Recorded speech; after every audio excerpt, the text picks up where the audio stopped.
curious, when you first read the book, Killer Angels, what were your first impressions? If you can put them in a few sentences, what were your first impressions and feelings? Because that had to have been very inspiring. Yeah, well, it grabbed me on in the subconscious place first. The way a fine piece of music can grab you, and you don't know why, but you're captivated by, I guess, great literature, poetry, music. It works that way. It grabs you somewhere in your subconscious. It engages you there, like a Bach cantata. You don't have to understand the German, but it engages you. And certainly this is the experience I had with this particular novel. What distinguishes the experience for me from other novels I may have read over the years is that I also felt, as I was reading it, a compulsion to tell this story on film. I felt this story needs to be told on film, and I felt in some way that I needed to tell it, a very personal thing, that I needed to tell this story. And in the subsequent years, of course, one didn't know it was going to take 14 and a half or 15 years to get it finally to the screen, but it could have taken 30 years, or it could have taken a lifetime, or it could never have been brought to the screen. But in that moment, I felt this strong urge to tell the story, and I didn't think of time or place or, the measure of the commitment. It was just that it has to be told, and it was an imperative. And for me, it became, or it turned into, a kind of a mission. And where almost all other considerations were put aside in the interest of getting this done. And as delighted as I am that it is being told, even if it wasn't being told on film, I would feel, as I did feel, in those moments when it looked like it wasn't going to be done, it wouldn't be financed, it wouldn't be done anytime soon, it would still have been a worthwhile endeavor to try to get done. And I've learned that you can't measure things by weeks or months or even years or even, in this case, decades. It's measured by your passion and your commitment, and that's what takes you forward. So undoubtedly, it struck a deep chord in me. The book has had that effect on countless other people. And it's one of those combinations of a really fine piece of literature that stands on its own, coupled or reinforced or magnified, if you will, by our association with this particular historical event, which also stands on its own, the Battle of Gettysburg, quite apart from the piece of literature called The Killer Angels. And all this together was extremely compelling for me, and I immediately came to understand and have great sympathy for the characters. And I suppose getting to know them over the years and living with them in kind of my psychic imagination, I've grown very close to them. And so finally, all these years later, when they could be embodied by actors who bring their own humanity to the roles, it was very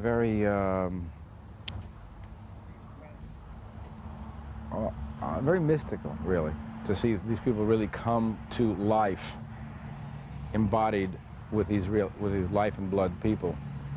Are there any particular moments that sort of, maybe with Sheen, when you saw him, any particular moments where it hit you, that sort of mystical sort of? Yeah, it's probably hit me the hardest, in particular with, if you mentioned Martin Sheen. We have always been concerned, as we cast people, that they look not only right, like because we have, of course, photographs of nearly every character was photographed during the Civil War. So it's not only a question of authenticity, but also that we capture the reality of a man, and then also beyond the kind of physical reality, the spirit of who that person was.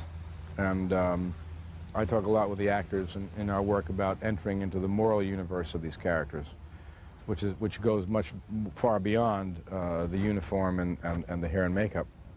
It goes into the thinking and the feeling and the morality, what these people cared about, which is what the actor has to bring to it.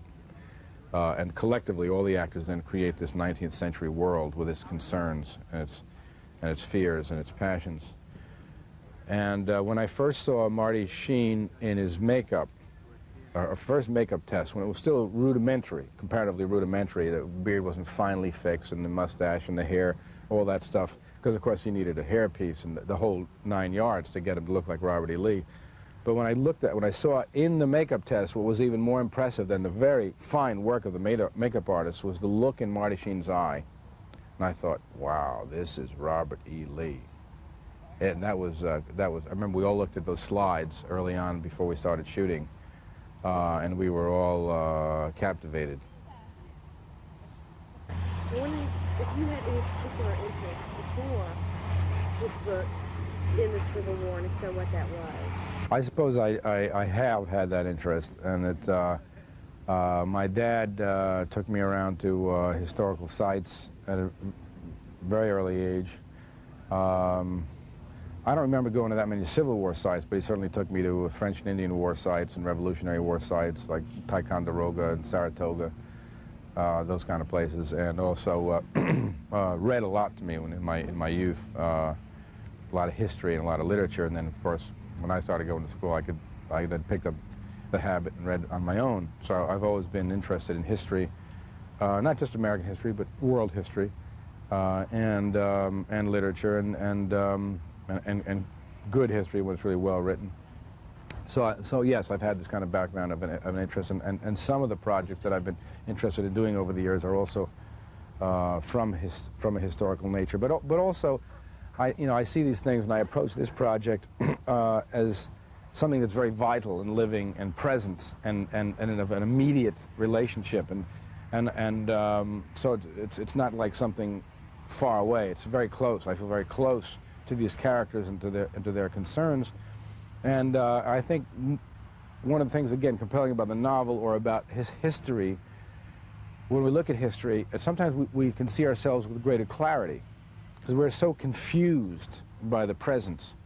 The issues are so contradictory and we're riddled with ambivalence and uncertitude, and there's so many. It's so complex when we look at the issues of our own lives, in our own families, in our own towns, in our own society, to try to sort things out. So sometimes if we go back 50, 100 years, 1,000 years, we can distill the moment or crystallize the moment. They too lived, obviously, in equally confusing, contradictory, sophisticated times, but we can look back and see, kind of distill the moment and start to understand things maybe about ourselves, which is, of course, what great drama is all about, great theater is all about.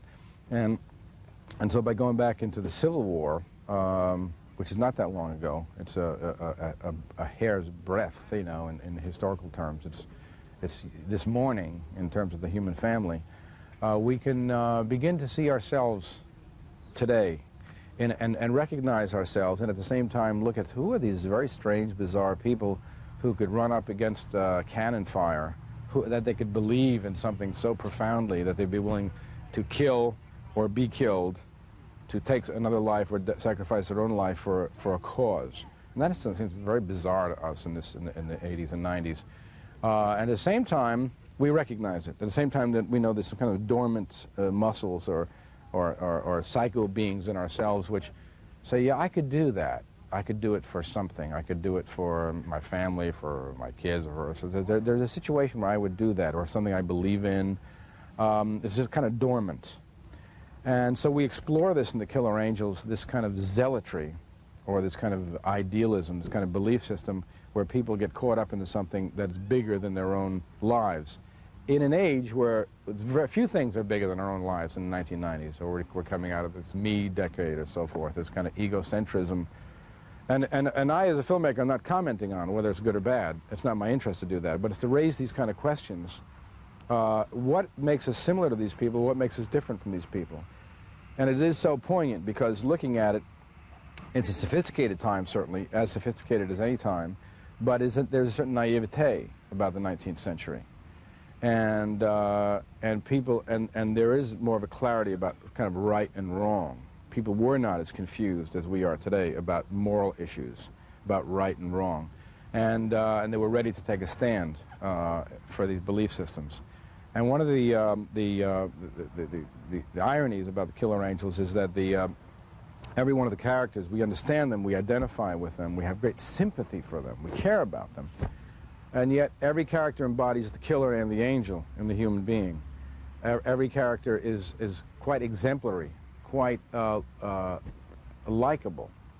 We're attracted by them, all the Confederates, all the Yankees. We admire them, their zeal, their passion, their commitment. At the same time, they're all killers. They're all, and each and every one of them is willing to kill for what they believe in. The Northerners, they're abolitionist zealots, personified by Joshua Chamberlain. And he finds slavery such a blight on humanity that he's willing to kill people by the thousands to eradicate slavery. His own brothers, figuratively speaking. And the Southerners believe so deeply in states' rights and in live and let live, which is, again, a deep strain in the American character, that they also are willing to kill other people to defend that right. And so you have this situation, this tragic situation, where people are really very closely related to the same moral universe, the same religions, more or less, the same belief systems, same culture. This is remarked on by in one of the scenes between Fremantle, the English observer, and Longstreet, where it remarks on how sad it is that people with so many similarities can be ripped apart and at each other's throats in this desperate, bloody struggle.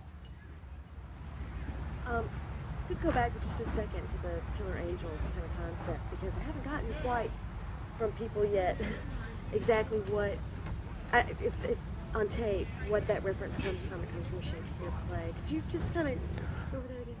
What a piece of work is man, how noble in reason, how infinite in faculties, in aspiration how like an angel, in action how like a god. From Hamlet. And this is quoted in the novel by Chamberlain, and in the novel, his father, in this kind of flashback of this snowscape in Maine, says, well, if he's an angel, he must be a murdering angel.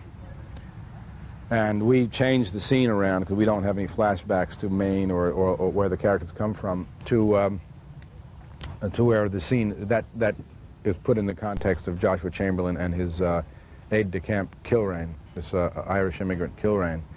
And Kilrain now says, in the context of that, after they've met the runaway slave, and they're pondering one of the issues of the war, which is the abolition of slavery, and they start talking about race and about differences or similarities between races and why they're fighting. And in this exploration, you know, they say men are men, you know, races are men. And Chamberlain quotes Shakespeare, and then Kilrain says, well, if he's an angel, he damn well must be a killer angel. And that again is the irony and the paradox and the dilemma here. That all these men who care so much and who are really so selfless in many respects, are willing to lay down their own life for their causes, at the same time are willing to take life. They're willing to kill. And through the, and this is the tragedy of it, that how do we let things get so out of control that it's left to soldiers to decide to settle the issues by, in this case, the case of the American Civil War, shedding blood on a scale unprecedented, you know, as was pointed out by many times before, and should be continued to be pointed out, that there was more American bloodshed in the American Civil War than all other wars combined, from the American Revolution through Vietnam. It was a catastrophe of monumental proportions. What happens that we citizens, let's not even say those politicians, we citizens, what happens to our sense of responsibility that we allow this to happen? Things get so out of control that it comes to this. And I think as a filmmaker, you can't answer these kind of enormous questions in a film. I don't believe I can, or a film can. Other filmmakers are into answering questions, and we need all kind of filmmakers. I believe my role as a filmmaker is to pose questions. We ask these questions in 90 minutes or 180 minutes. We ask them through the emotional language of film. And then, as citizens, we can start to debate and maybe come up with some answers. but the questions need to be asked. And the Killer Angels is one very big, compelling question about how the very best and the very brightest and the very finest among us can get caught up in such tragedy, such monumental, horrific tragedy. There's something about the Civil War. What is it? What do you think it is? And is there a simple answer to this? About the Civil War that just grabs us? I think it's a few things. I think it's a place we want to go. It's a place we want to live in, and it's personified most vividly by the reenactors, without whom we could not have made this film, who don the uniform at their own expense, make their uniform and accoutrements and weapons, and go and live out in these encampments and live in a 19th century world. I think it's a kind of an escape.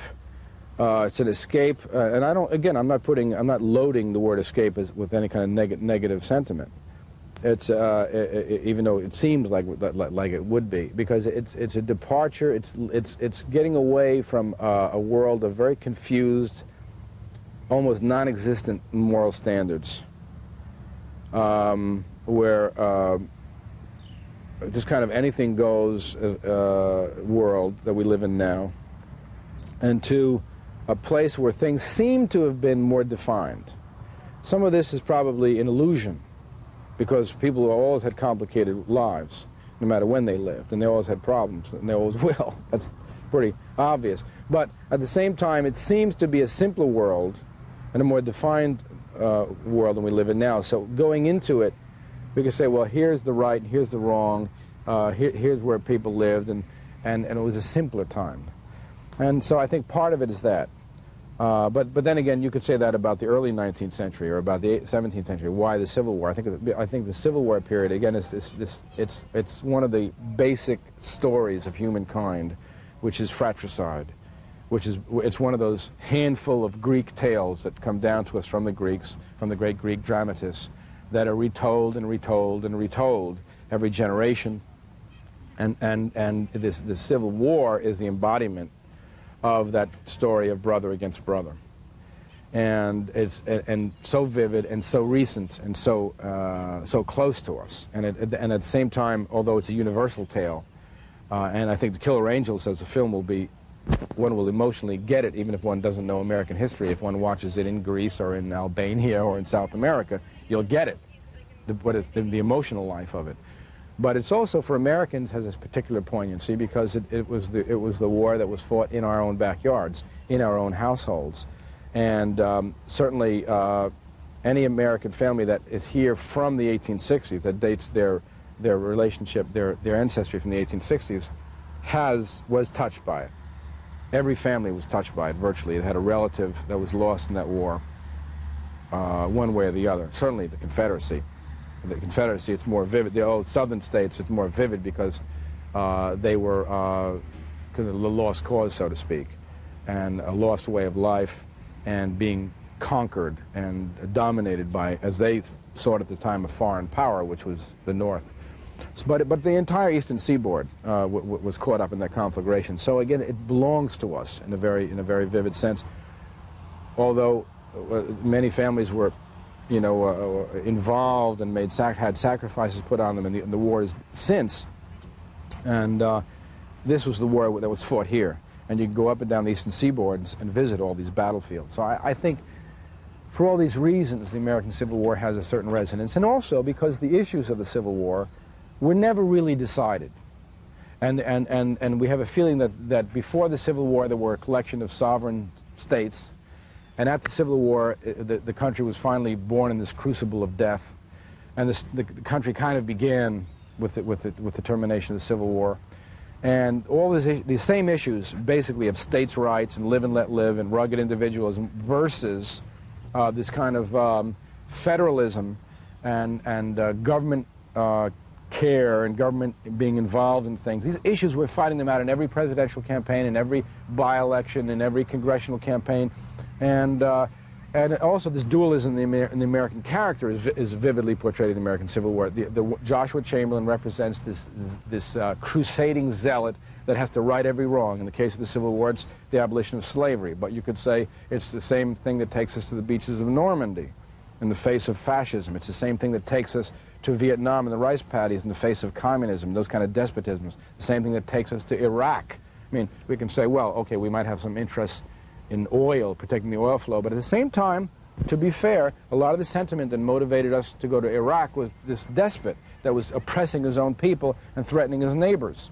And there's something in the American character that says, you know, we can't let that stand. We must stand up against the bully. This is what takes Joshua Chamberlain down to fight at Gettysburg.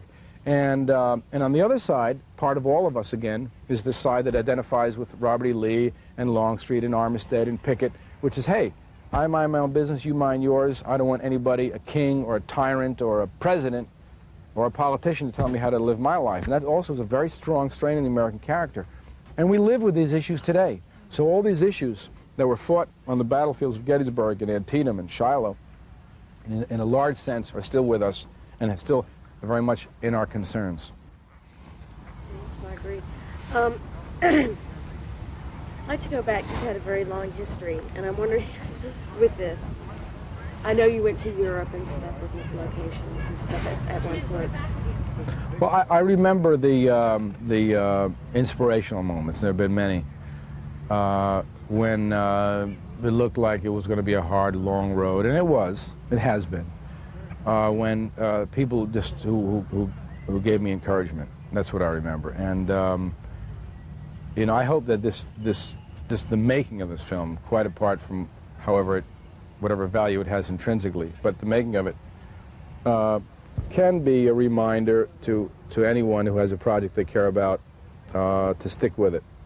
Because at the end of the day, I think it's really what matters, to spend one's life the way one chooses to spend it, and to define it yourself, and not have other people tell you how to spend your life, what to do with your life, or even to qualify it or quantify it. That's for each of us to decide. And yeah, this was tough, and it required sacrifice, but never a sacrifice I was unwilling to make. And you know, going through my bank account, or selling my house, or not working for many years, which were the prices I had to pay to get this done, we're still, and I don't mean to sound melodramatic, but it's the fact of it is there's still small sacrifices compared to the men who really were at Gettysburg in 1863 and what they sacrificed. And so I always remembered that when I thought, oh, poor me, this is very hard, and how come the studios aren't rushing to do this marvelous script, you know, which every filmmaker thinks about every project they have, you know, and why aren't they all rushing at my door and, you know, and getting this thing produced? You know, I thought, well, you know, this is still not as hard as forced marches and meager rations and the cold and the heat and the dust and running up the field at the angle being shot at with canister fire and musketry. So I always remembered about the people who were really there and the characters, and these characters, these real characters, but who lived as fiction in Michael Sharro's novel, they kind of took me through it. They took me through it. Armistead and Pickett and Lee, and they just took me through it. And then in addition to that, friends took me through it, and I remember moments along the way. I remember back in '84, I was working on various incarnations of the screenplay, and we had a reading. I decided I needed to hear it. I mean, I got to a point where I couldn't do any more rewrites without hearing it, and Richard Jordan and I collected a number of actor friends, and we had a reading in L.A., and I was moved by the fact that about 30 actors gave up an evening, and everyone is busy, to get together and read this. And it took us 2.5, 3 hours to read through it at that point. And it was read with such passion and commitment by a fine group of actors. And not only did I learn about where I could make cuts and improve the screenplay, but it was an inspiration to me to stick with it. And I knew at that moment, if I didn't know it before, that I would make this film, because it was so compelling and so moving that evening. And all these kind of hard-boiled veteran actors, some of which are in this and some of which were not available to be in it now, they would have the tears just rolling down their cheeks at the end of that reading, and I knew this is going to be done and I'm going to stick with it. And I guess I got to a point in the mid-'80s when I realized that in order for it to be done, it couldn't be like the next project. I couldn't be working on something else and try to set it up. I had to clear the deck, do nothing else, and concentrate full-time on it to get it done, and that's what it took. It took me not doing anything else and focusing almost exclusively on this for it to happen. I'm wondering how, I mean, I'm so impressed with the cast. It's just amazing. You see Stephen Lang when he was riding in front of the troops with his sword, and he was Pickett, you know, and Martin Sheen is Lee, Tom Berenger, so into this role. I'm wondering how you feel about all these people. I mean, is it almost like a dream come true? Is it walking with ghosts for you? What is it? Well, they're all family now. I love these people. I love the characters they've created, and I love them as actors and as people. This has been just a once-in-a-lifetime experience for all of us, and we've cherished every moment, every day on the set. I've said, wow, I'll never have this day again. I want to enjoy this day. I want to make the most of this day. I want to do my finest work. And every actor, every crew member in this production has had that attitude about it, that it's just a very special occasion. We feel an obligation, a very deep sense of obligation to the historical moment, to the fact that we're talking about a subject that belongs to all Americans, and in a larger sense to all people, that what happened at Gettysburg. So we have a kind of an obligation to this family of man when we talk about this story, and we can't be flippant about it. We got to be serious in our purpose about how we approach it, and at the same so it's created a kind of an esprit de corps, a very potent esprit de corps here on the part of the crew and the cast, that we want to get it right. We'll make mistakes. We are making mistakes, but we're trying not to, and we're trying to get it right. And as I say, historically, in authenticity, in the moral universe, in the spirit of it, and to tell a story of what really happened here. And this esprit de corps is very manifest, and we're very close. We've come very, very close, and we know that this is a kind of a once-in-a-lifetime experience. I feel as a filmmaker that I'm so lucky because I've got the finest group of actors I could have dreamed to have. And I thought of other actors in different roles over the years. It's been almost 15 years. But the way it's worked out, I can't imagine other people playing any other roles than who have played. They have owned, they have inhabited these characters, they have made these characters their own. And I think the cumulative effect, I believe, is going to be very potent. The biggest single cast member, or the reenactors, I guess, as a group, they're like the biggest cast, most important almost cast member, I think, as a group. And sort of your history with reenactors, what you've tried to do in this production, not to accommodate, but to give respect to their needs and their and why that's important, or their requirements for production, for authenticity and things like this. I mean, if you could just get a little bit of the history of that. Well, you know, I believe that this whole adventure starts with ghosts, because Michael Shara heard the voices, and I knew Michael very well. He died in '88, so we had 8 years where we had a lot of communication together. And Michael Shara, of course, wrote the novel, The Killer Angels. And he heard voices, and when he first came to the battlefield, he had a vision, the way Jon of Arc had a vision of Pickett's and his divisions coming up the hill to Cemetery Ridge. And when I read the book years later, he wrote it in '74, I read it in '78, I saw it vividly through his text. He was a vehicle for me to come to the Battle of Gettysburg. The same way that we, all of us, myself and Turner Organization, will be a vehicle for millions of people to come to this battle. But I had to hear the voice. And Ted Turner had to hear some voice. You need to ask him what he heard and how he heard, but he had to hear something. So we're all coming to it hearing voices and having a sense of mission to tell this story. And the reenactors clearly have heard their voices. The ghosts have talked to the reenactors because they went out over the last 15, 20 years, as long as there's been this kind of reenacting movement, and went out into the fields, and went out into Shiloh and Manassas and Chickamauga and Lookout Mountain and Gettysburg and started to do something called reenacting. And some people laugh at them. Some people think, how can grown men put on, you know, uniforms and play soldier? And laugh at them if you want to. But although there's a lot of humor in this endeavor, and there's certainly a lot of humor in visiting reenactments, I don't find myself laughing at them because they are living embodiments. They are of the 19th century. They're almost like ambassadors of the 19th century to the 20th. And again, relating to what I said earlier, that's not that far away. We are also 19th century people as well as 20th century people.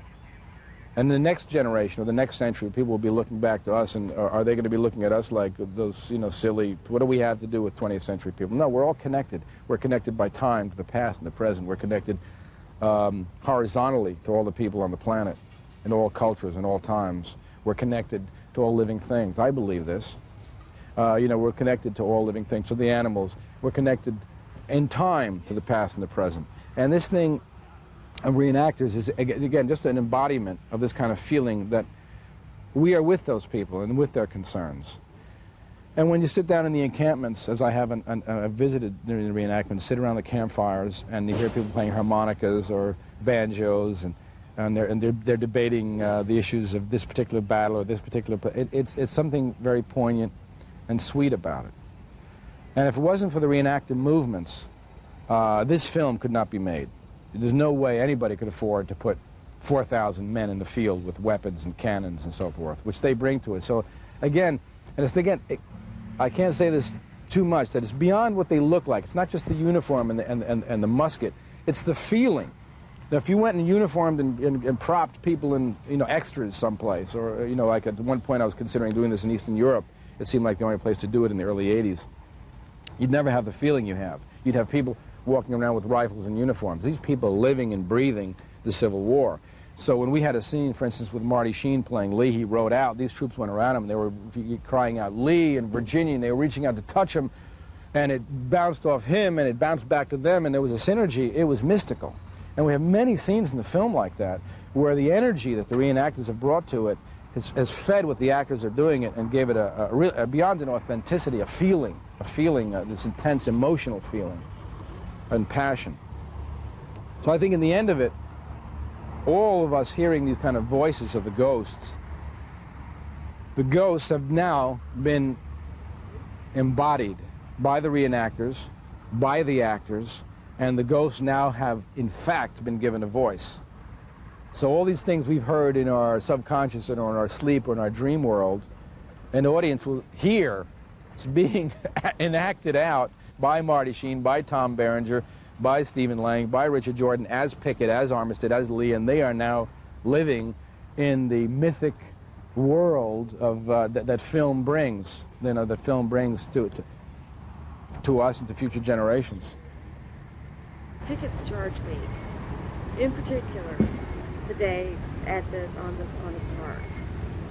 I don't even want to ask you a question because I don't want to lead you in any way. Is there anything that you want to say about that day? Well, I'll tell you, that was about as emotional and mystical a day as I've ever had, and there have been a few on this production. I mean, there hasn't been a day where we haven't got the chills about something that's going on. Even here at the Lutheran Theological Seminary, where Buford went up to this cupola to look out over the battle on the first day. You cannot go up that staircase and tell me there's no ghosts up there and you don't get some kind of feeling. You got to be pretty stone cold not to feel it.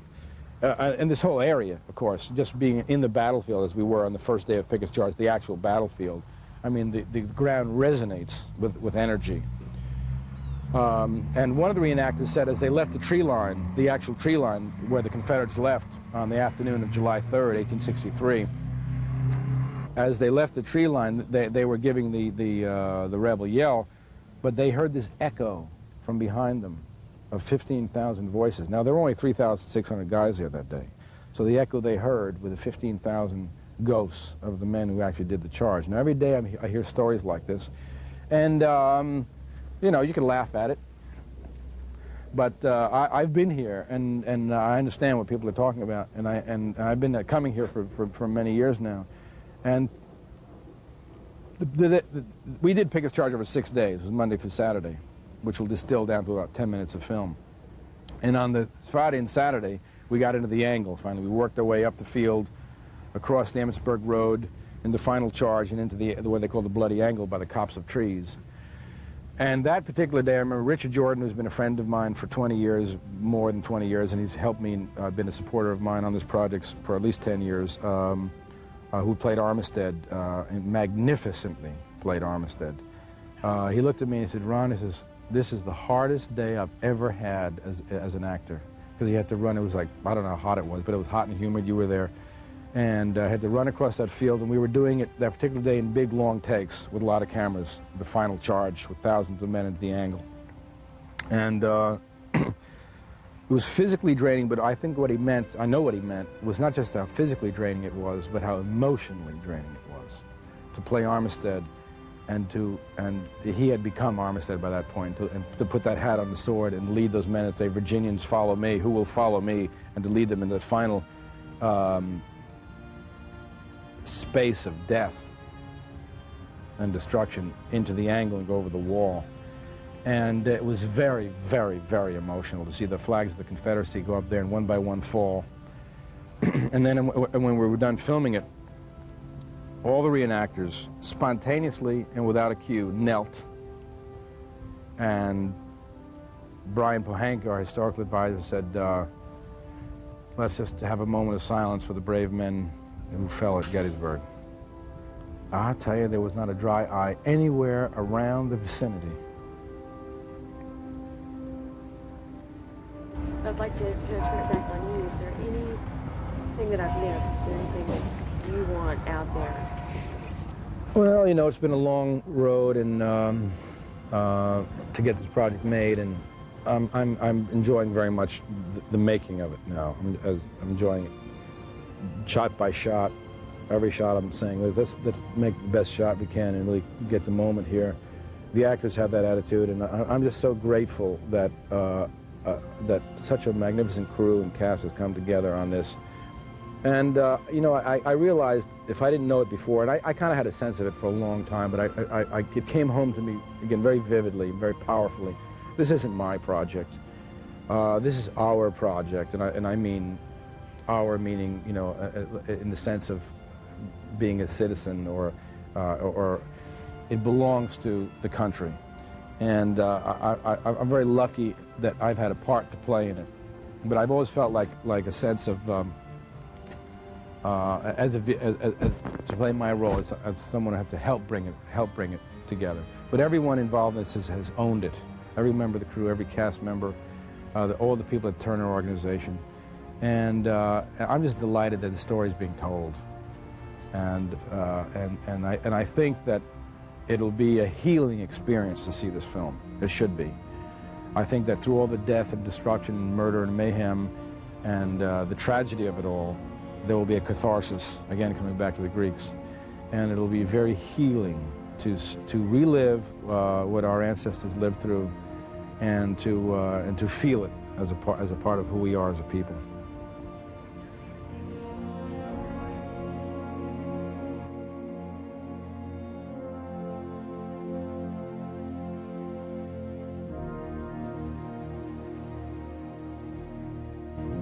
What kind of process goes into making an historical film like Gettysburg that might be different from making a standard run-of-the-mill film where you're not dealing with historical facts and data?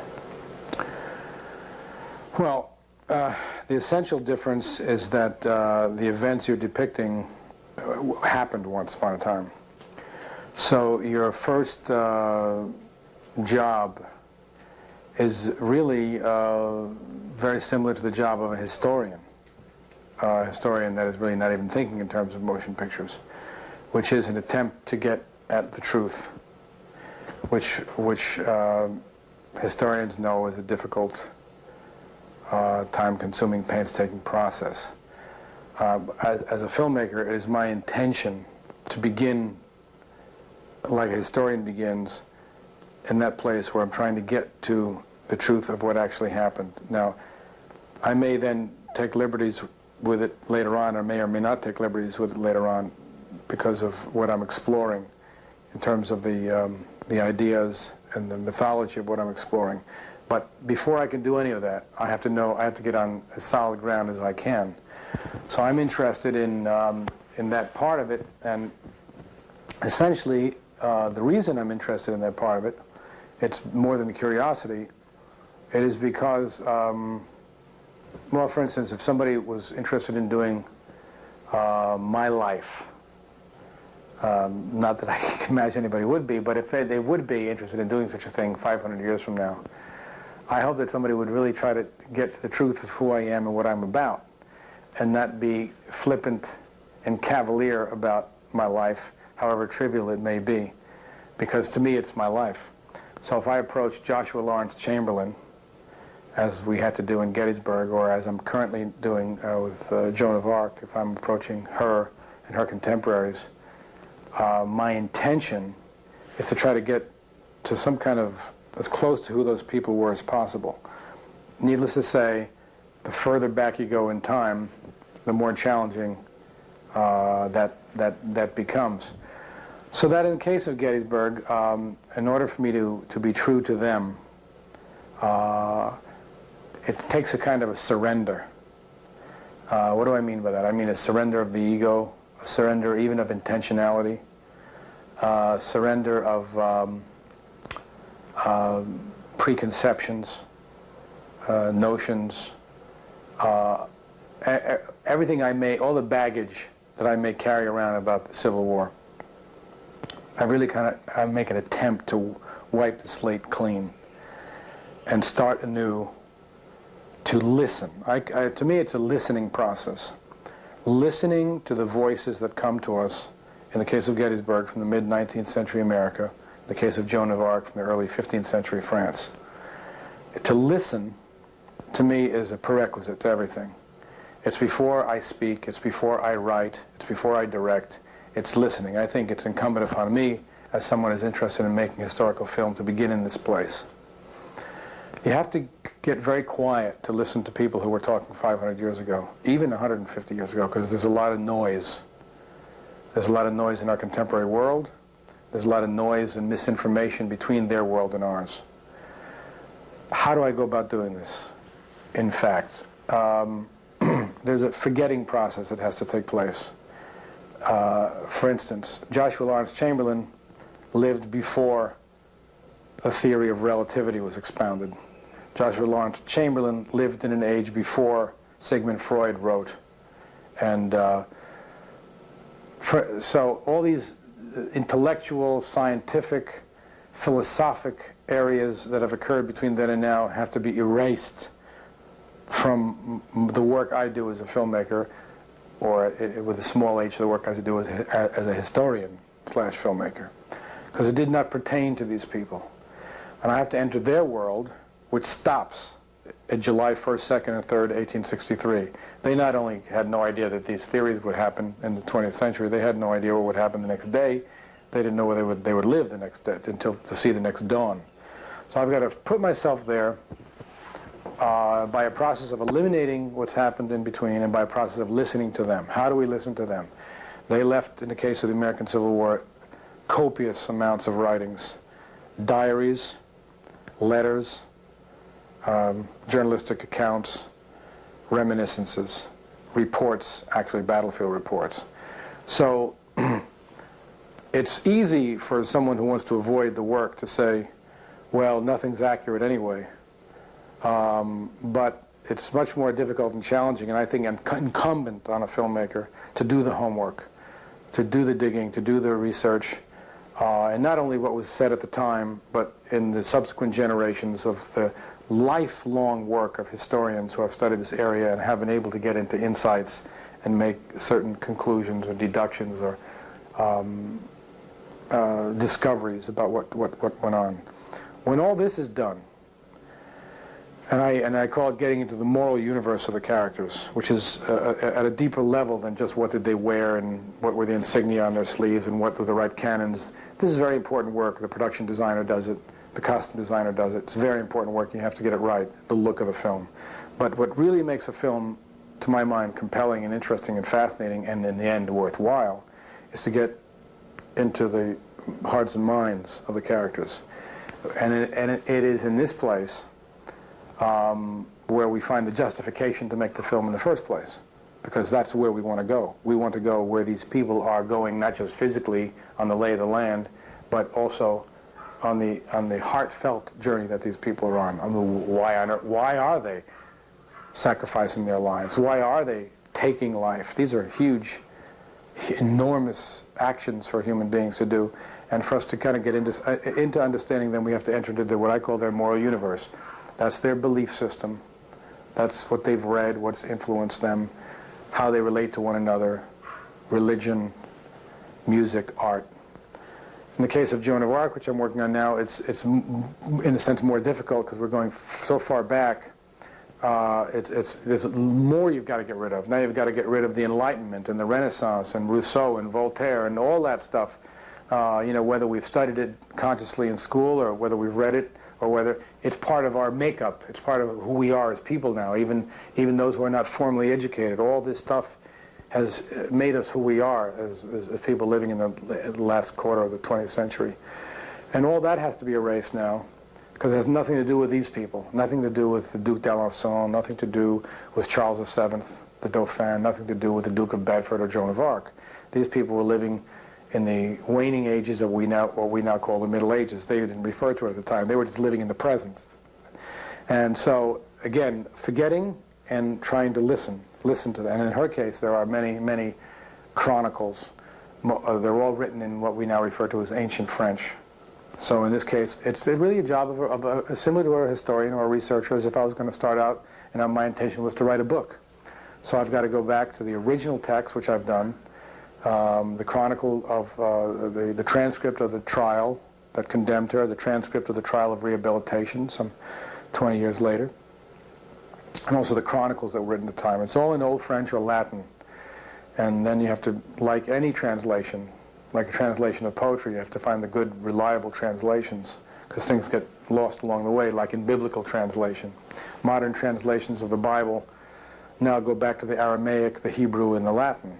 They ignore all the translations done in the intervening 2,000 years, because you lose something every time it gets translated. And so again, I'm interested in going to the sources. So in my case, I speak French, so I can take the dictionary of ancient French to help me translate from these old documents into the modern French so that I can understand what I'm dealing with. And then in addition, again, like Gettysburg, taking full advantage of the generations, many generations of scholars and historians who have written about Joan of Arc and the events of the 100 Years' War, and the historians that I consult, the living historians that are now in France and elsewhere, as just the same I consulted with the experts on Gettysburg, the historical experts on Gettysburg. So there's all this is radically different from, let's say, a contemporary film where you're living with your own ideology and philosophy and way of thinking. You don't have, it's part of who we are. You just deal with it. Historical film, I think, again, it's incumbent to do this research, do this homework before you can even begin to write the screenplay, to get so that the characters then are alive in that time frame. Now, having said all this, of course, one can never 100% get back to either the American Civil War, let alone the 100 Years' War. It's just an impossibility, because no matter how much we know, we don't have videotapes, not even of the American Civil War. Civil War, of course, we have the beginning of photography. The American Civil War and the Crimean War represent the first two wars that were photographed. But it's still not audio tapes, it's still not videotapes. There's still no sense of reportage like we're used to seeing now. And in the case of the 100 Years' War, all we have are some paintings. That is to say, we have certainly some visual works, illuminated manuscripts and whatnot, but again, much more limited. And so I refer to an extraordinary work by Simon Schama, who wrote Citizens about the French Revolution. After that book, one of his books is called Dead Certainties, when he compares the event of the death of Wolfe on the plains of Abraham in the Battle of Quebec, as seen by an officer who was there, who wrote a report, a diary, as seen by the great portrait artist Benjamin West some 10, 15 years later, the famous painting, The Death of Wolfe on the Plains of Abraham, and as written by Francis Parkman, the great American historian, some 130, 150 years later. They're three totally different portraits. Where is the truth? It's kind of like the Rashomon legend. So it's an impossibility. But again, just because it's an impossibility doesn't mean it's a cop-out. We can't use it as an excuse. Everyone can do anything with it, just invent it. No. Well, it's incumbent upon us, I think, as filmmakers, to get to, as much as we can to recreate what we think that world was like, so that we begin to have an experience of resurrection of those people and those events, understanding always that it will be imperfect, and that at best it's going to be a kind of a glimpse, the way that an archaeologist gets a glimpse by putting some pieces of fossils together, or by putting some pieces of shells together or pottery together. You get a glimpse into that world. That, to me, just to get a glimpse is worth it. Talking about translating from written to visual, what are some of the problems or that need to be addressed when doing that, when taking this written text and trying to visualize it for the public?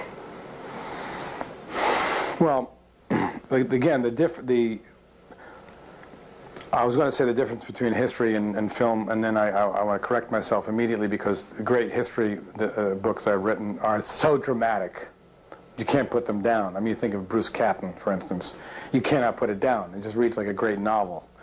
And so I think that a historical film, again, shares that, because you're dealing with fact, with history, and yet it has to live as drama. The histories of Shakespeare are notoriously inaccurate. I think all scholars concede that. And yet you get a window into the Wars of the Roses, certainly a window into the character of English society at that time, and his greatest achievement is through all that, an illumination into the human soul, into the human condition, into universal themes. I think, again, this is almost like a responsibility in a historical film. You're dealing in the specific, in the historical dimension, to try to get at universals, to try to get its. It aspires to be Greek tragedy. It aspires to take us to this place of every man. And also, I think the historical subjects give us an opportunity to tackle the really big questions. There's no reason why you can't do that in a contemporary film, but somehow it's just a different problem. I won't say it's less or more difficult. It's a different problem. But in a historical film, because we have some distance on the subject matter, we can deal with it's questions like in Gettysburg, duty, honor, God, country, fraternity. We can deal with these enormous questions, fratricide, in a way that would perhaps be too embarrassing for us to deal with it if we're dealing about something that happens in our own lives today. Not only embarrassing because we're encumbered with our own prejudices and notions about things and our own experiences, but also because we're caught up in the political dimensions of things, and we have vested interests in positions and ideas that are happening in our own lives.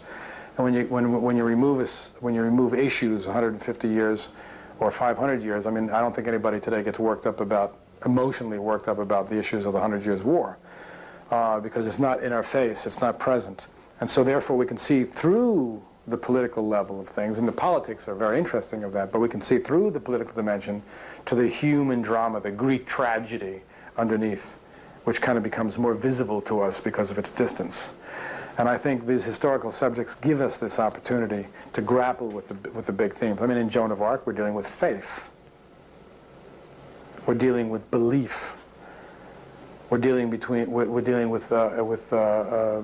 human views of God and the devil and good and evil, in very stark terms almost. I mean, she was condemned for heresy, they tried to condemn her for witchcraft. So again, we're able to look at things in a kind of heightened manner. And at the end of the day, I mean, in the process, after this period of research, after this period of assimilation, after this period of listening, when you have to finally, what Michael Shara, the author of the book Killer Angels, used to say, the only way to get the job done is BIC, butt in chair. Finally you have to sit down and start the writing. At that point, you have to create a drama, which is compelling to an audience, and move this historical raw material into a compelling story and become the storyteller. Okay, over the last 40 years, there have been a lot of films that had historical events and personages as the base of the story, and a lot of them kind of weren't too good as far as adhering to either accuracy of events or even meaning, for that matter. For example, They Died with Their Boots On, about George Custer, you know, and some of the things that screenwriters have said was that, you know, they're stressing certain themes. You mentioned themes. How is Gettysburg, if at all, different from those? I mean, some of those films just grossly distorted things and tried to pass them off to the public as history. How do you think Gettysburg compares to those films? Well, of course, without mentioning titles, we've endured many quote-unquote historical films or period films where there's just such a carelessness. You're dealing in a realm that's tainted with exploitation. Now, let's do a picture about Custer, or let's do a picture about Joan of Arc, because a lot of people will be interested in Joan of Arc, or a lot of people will be interested in Custer. It's really a kind of an exploitation of a famous person, of a historical figure, to do whatever you need to do, advance your career, sell tickets, who knows what. I see it differently. I see that if you're going to do the reason to do a historical subject, as I alluded to earlier, is to follow this character on their life journey so that they can take you someplace that you want to go as an artist, and an audience will want to go with you. And a journey, an adventure, a quest that you couldn't take with anyone else. You can only take this particular journey with Joshua Chamberlain. You can only take this particular journey with Joan of Arc. So if that's your premise, then I feel you have to surrender to that character, which is the absolute opposite pole of exploiting the character. You surrender yourself, your life history, your craft, your intellect, just your life, totally. Your labors, your work. You surrender to this person who's been long gone. And you kind of, as I say, make yourself available to tell that person's story. It's going to be imperfect, but the attitude is different. If you start out with that attitude, you're going to end up with a different film than the attitude that says, I want to do a Joan of Arc movie because people will buy tickets about her. Everything you do is going to be different. Every daily decision you make in terms of writing the script, in terms of casting it, producing it, shooting it, editing it, is going to be informed differently, because you're trying to bring her forth. That is a soulful experience. That is bringing someone from hundreds of years ago to the present generation, creating a piece of film that will live to the future generations after we, the filmmakers, are all gone. And this ties together humanity over the horizontal, over the dimension of time. It's a very exciting, almost a mystical process when you think about it.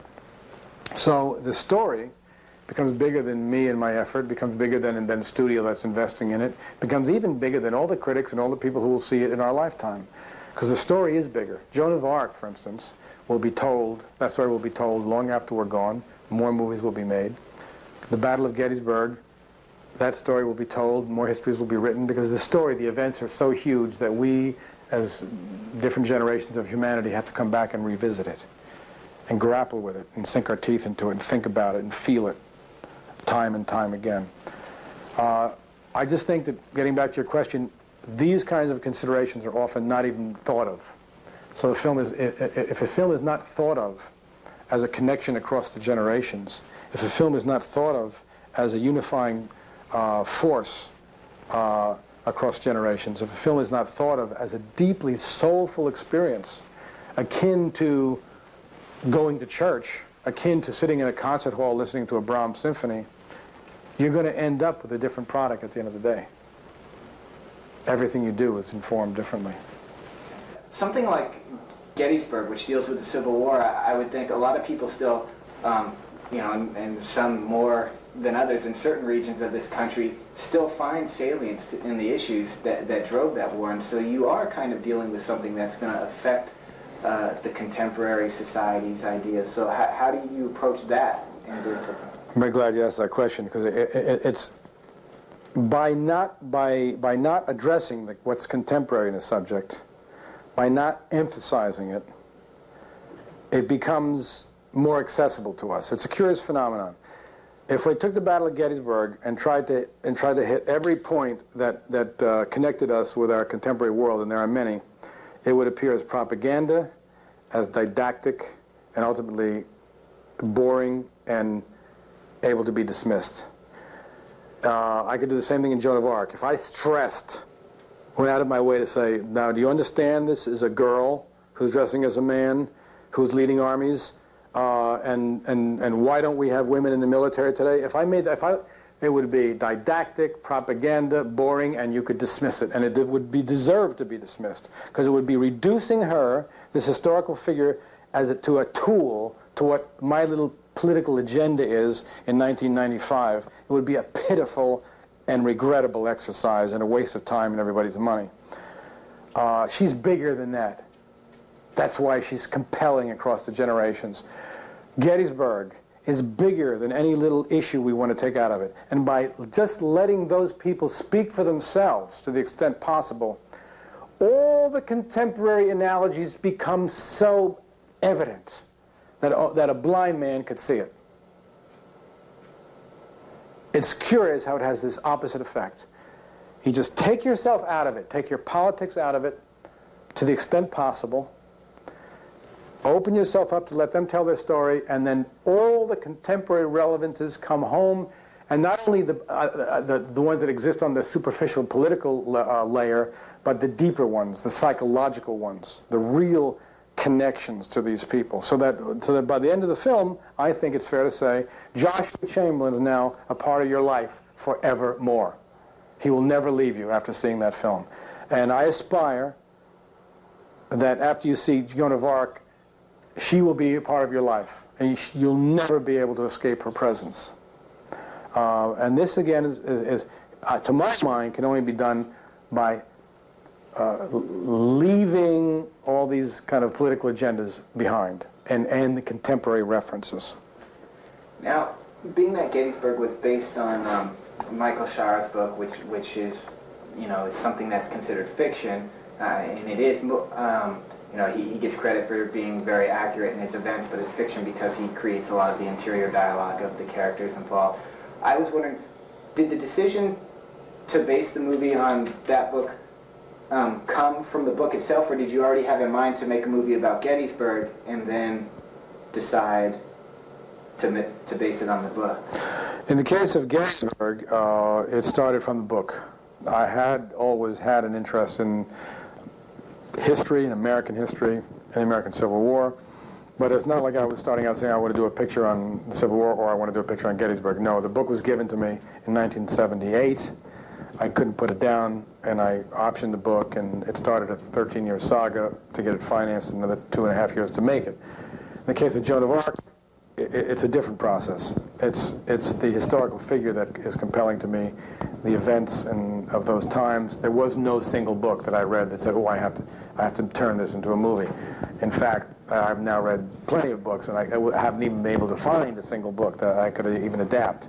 So these have come, in a sense, from two different instigations, if you will. But as soon as I finished Michael Shar's book, as soon as I finished reading it, of course, that was the beginning of a process of reading and homework and studying the battle in detail. But the script certainly is an adaptation of his book. There are things in it which are not in the book, but it's mostly the book. It's 4.5 hours long. I mean, I personally, I'm not that old, but don't remember ever hearing of a release that long in the theaters. And what were some of the things that you did to try and generate that audience appeal? Well, again, I think the duration of something, because we're not machines, because we are humans, is entirely a subjective consideration. We've all had experiences that took minutes, which seemed like hours, and we have experiences that took hours, seemed like minutes. When we're caught up in something, we are no longer aware of the time. These ecstatic experiences of our life, interpersonal relationships with loved ones, religious experiences, artistic experiences, being in a concert hall, they all are windows or avenues into places where we lose ourselves. You can lose yourself in a sporting event. You can lose yourself running a river, whatever it is. One of the ways we lose ourselves is by getting caught up in an artistic experience.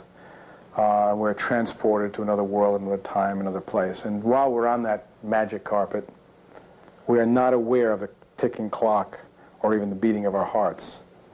We're suspended in that moment. That moment can last as long as an MTV music video, or as long as the Ring cycle of the Ring of the Nibelungen of Richard Wagner. It takes different, one has to prepare oneself differently for those experiences. A lot of people couldn't sit through one MTV video. Many people will never in their lives see the Ring of the Nibelungen. But there are two extreme examples of how time works differently on the human soul, on the human intellect. The fact that most movies, overwhelming number of movies, shall I say 99.99%, are between an hour and a half and 2 hours, does not mean that there's something in human nature, intrinsically in our being as humans, that's how long a story has to take to tell.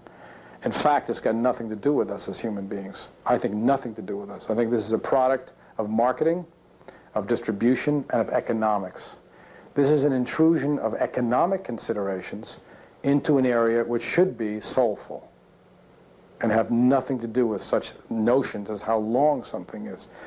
How long is a symphony? How long is a concerto? How long is a string quartet? How long do you stand in front of things that are not determined by time, like a painting? Do you stand in front of it 30 seconds? Do you stand in front of it 2 hours? How long should you take to read a book? In the case of things which have a time element built into them, like a piece of music or a film, this time element, how long it takes to tell the story, to my mind, should be intrinsically an evolutionary process of what the story is that you're telling. At some point, it just feels right. As an artist, just like the artist knows whether the canvas should be this big or a miniature, it feels right to the artist, and by some kind of alchemy, it ends up feeling right to the viewer, or not right to the viewer. The fact that there are X amount of seats and X amount of theaters across the country, and exhibitors want to show a movie X amount of times a day to get people in and out between meals or between shopping, we have to admit has nothing to do with this soulful experience of bringing a story forth the same way that the first storyteller sitting around the fire told his story to the other cave dwellers sitting around the fire.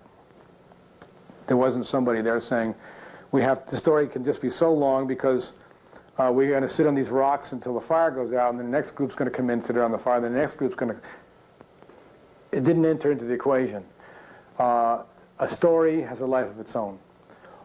I think what's amazing about Gettysburg is not that it's 4.5 hours long, but that considering the subject matter, it's 4.5 hours short. And I can tell you that as a filmmaker, I'm not trying to make something long for the sake of it being long or to go in the Guinness Book of Records. You try to make something as succinctly as possible, may not be the right word, but as briefly as possible, as Polonius, when he instructed Laertes. brevity is the soul of wit. A lot of truth to that. You don't want to make something fat and flaccid and boring. But at the same time, the material dictates how long it should be, and an artist, again, in listening, very carefully listening, will get a sense of that. Movies weren't always this short. As they are now. When I was a kid, we had many movies that were well over 3 hours, and that had intermissions in them. You can get them on a video now, many, but I'm thinking of the ones that first come to mind are like Ben-Hur and Spartacus and the big kind of biblical epics and whatnot, Ten Commandments. And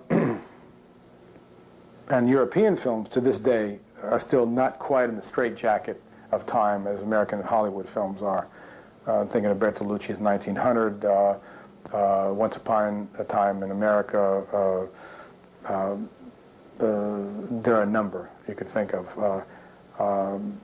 Sergei Bondarchuk's War and Peace.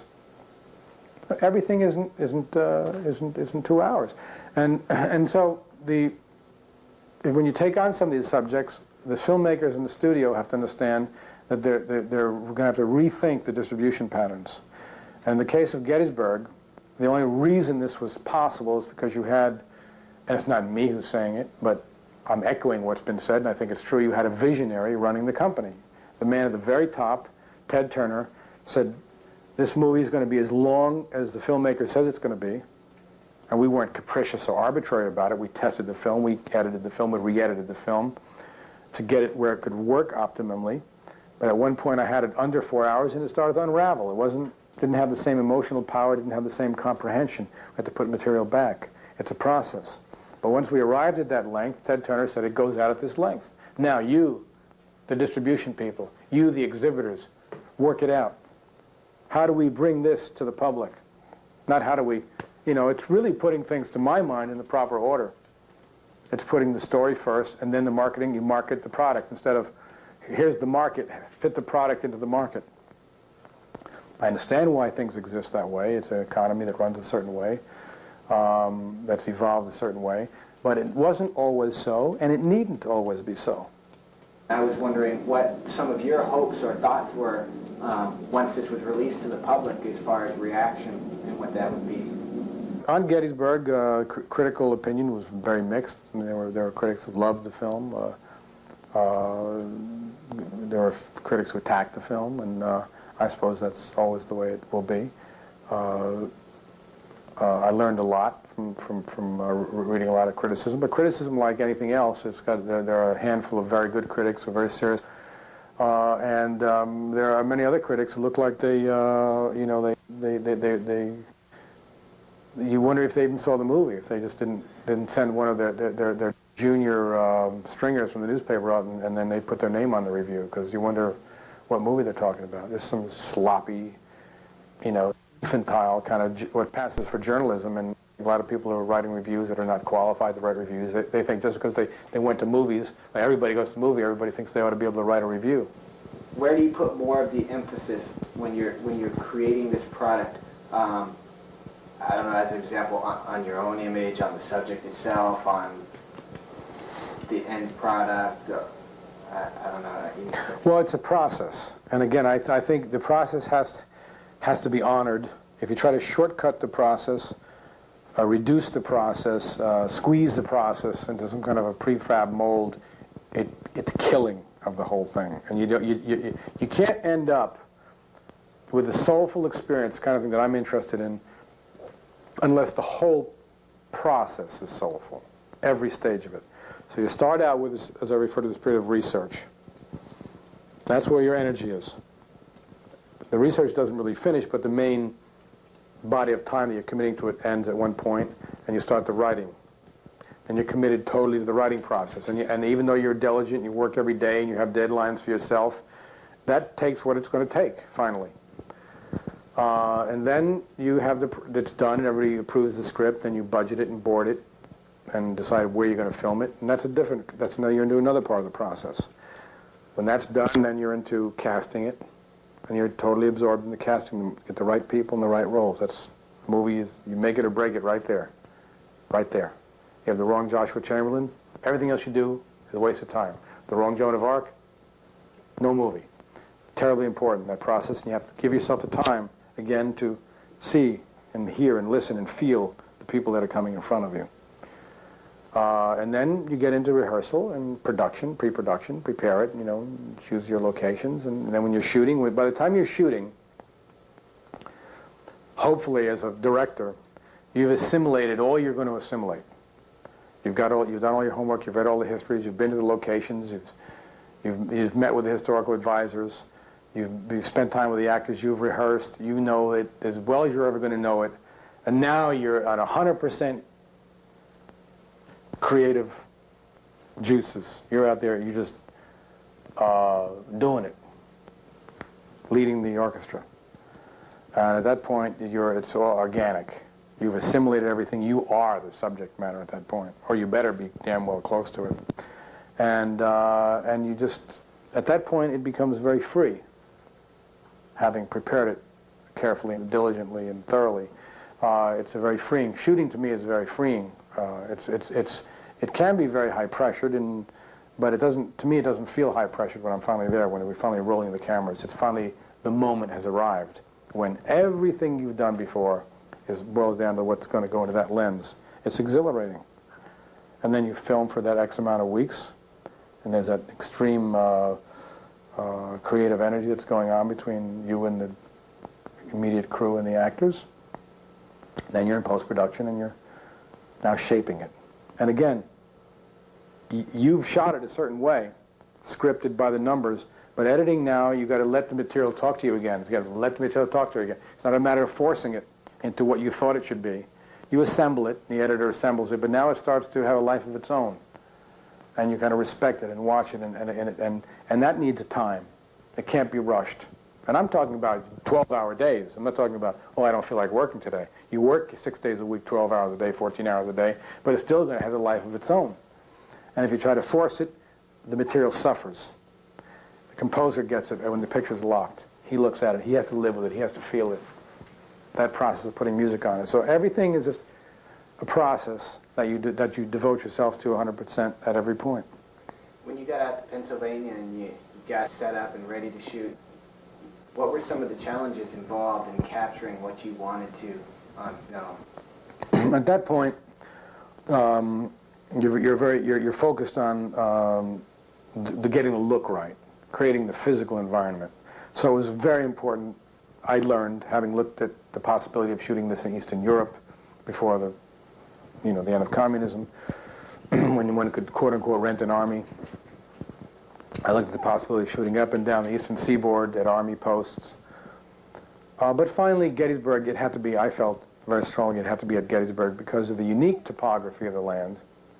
It's the only place that has all those elements all together in one place. Most important, also because of the what it would do to the esprit de corps and to the artistic efforts on the part of the actors. And acting is feeling. It's doing and feeling. It's all combined. And to be on that land gave it a component not only of authenticity, but it imbued it with a spirit, which became palpable, I think, in the picture. So, and then a third reason was that all the resources were right there. All the historical resources, the references, the libraries, the museums, everything was right there for everybody to take advantage of.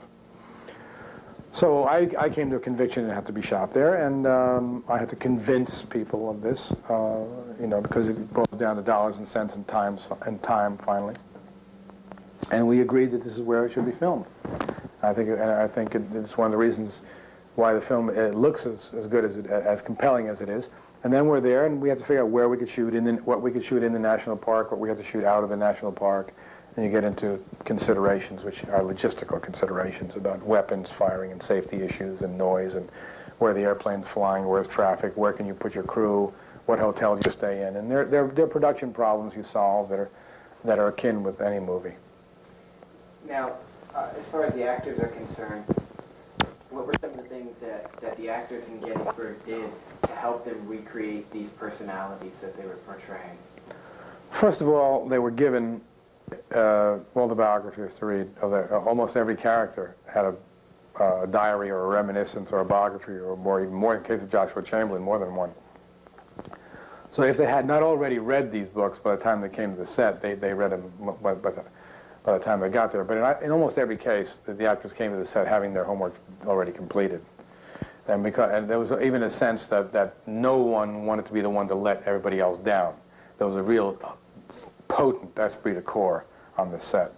And everybody came knowing the history of the battle, the history of their character, the history of their regiment, not to be outdone by anyone else in the cast. And we also had a full-time historical advisor on the set and a full-time military choreographer.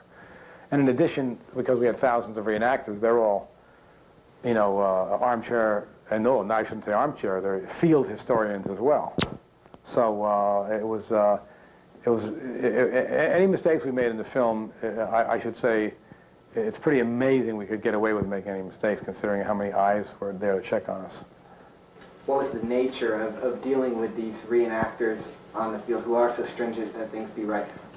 Did they come to you and say, look, this should be this way, or did they kind of stay back, or how did that relationship work? Well, again, it refers to what I said earlier. Our interest was in getting it right.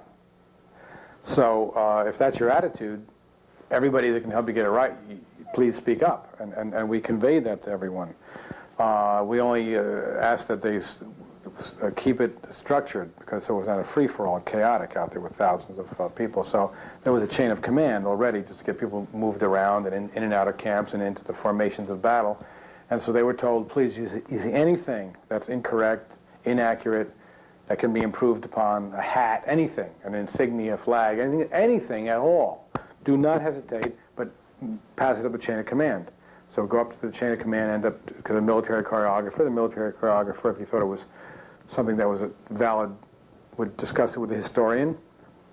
If they thought it was valid enough, they would bring it to me and tell me. And then I think if you talk to Brian Pohanka or any of the people, the military historians, they have said, and they will say, I'm sure, that we made every effort to keep it as accurate as possible. Why not?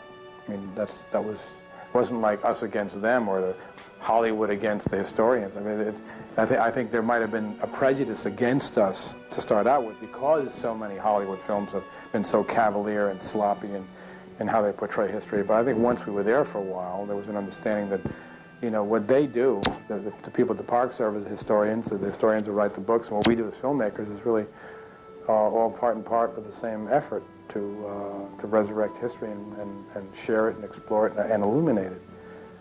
So we're just all out there in the same trenches doing the same work with different hats. Did we make the perfect film? No, I know we didn't. We tried to. And at every moment when we could change something, fix something, correct something, whenever we were in the position to do so, we did. Once the film is done, it's too late. I'm Joan of Arc now. I mean, I'm making a big effort to stay in touch with the experts on the 100 Years' War, the experts on Catholicism in the 15th century, experts on Franciscans and Dominicans, experts on sorceries and witchcraft and the Inquisition, experts on the role of women in feminism in the Middle Ages. I mean, I want to get it right to the extent that we can. And I can't be an expert in all these areas, so you have to call on the experts to help you. Will we have inaccuracies and mistakes at the end of the film? Probably. Probably, because of the nature of the beast. But I think what's most important, even if a detail of a date or something might slip through the cracks, which we don't want that to happen, but if it will happen, what's most important is that the essence of it, the spirit of it, is true to the time. That's that you really feel. The question you ask yourself in Gettysburg: are you convinced that you're at the Battle of Gettysburg in 1863, despite inaccuracies? And when you see Joan of Arc, will you feel convinced that you've been taken into the early 15th century? Why Gettysburg? Why the Killer Angels? Why was it so important to make this film? Well, ultimately, I don't have an adequate answer for you, because I've certainly had enough time to think about it, and I don't have an adequate answer for myself. There's an element of mystery here. I'm not being coy, it's just the truth of it, where I really don't know. One is called, maybe not in literal terms the way Joan of Arc heard voices, but one is called to tell a story because it intrigues you, it interests you, it moves you deeply. And when I read this book, I thought, I want to tell this story in my way, which is as a filmmaker. I need to tell this story. It was an imperative. It was not, it was beyond a choice. I felt that I was called to tell this story. And everything I had done in my life before, in a sense, had prepared me for it. And some people may say ill-prepared me for it, but had prepared me for it, for this mission. And that's how I feel about Joan of Arc now. I mean, how long has it been working in my subconscious, I don't know. But a year and a half ago, I was asked by the Turner organization what I wanted to do next. And I, without hesitating, said Joan of Arc. It wasn't like, oh, I'll look at my list of projects. It's Joan of Arc. And I've been single-minded about it. And what is it about her that compels me, that calls me, and it's one of the things, that question is one of the things that, in fact, I'm exploring in this script, in this movie, because generations of people have been drawn to tell the story, explore her story, to tell her story. Ennui and George Bernard Shaw and Schiller and Mark Twain and great historians and Michelet and many future generations. As we sit here, we have no doubt there'll be more histories, more biographies, more movies made. What is it that not only compels me to enter this area, but all these other people as well?